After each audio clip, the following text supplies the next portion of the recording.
Okay, so how did I hire my first employee?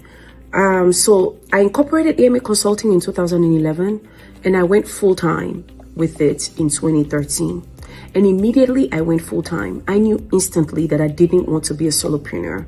My intention from the beginning was to build an enterprise, not just to do business, not just to exchange services for money. I wanted to build a business. I wanted to build an enterprise that will have business infrastructure.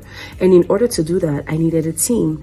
And I didn't have a lot of money at that time. So my first employee was an assistant that was helping me with administrative things around the office, with business development, with trying to find new clients. Remember, at that time, my primary customers were small businesses. So I was a B2B, I was a business to business firm.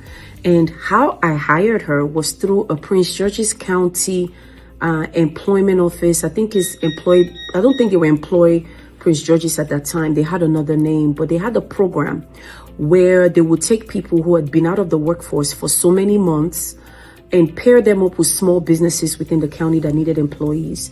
And the county will actually pay part of their salaries. I think it was 50 or 60% of their salary for 6 months. So that program benefited me a lot because I was able to bring someone on board. I had like a 300 square foot office right there in Lanham, and she would come into the office, and that freed me up to really think about what kind of clients do I want to attract. Freed me up to have the time to go out to events and network and meet people and build up my client base, because I had a part-time assistant who was in the office. And she was a very fantastic employee.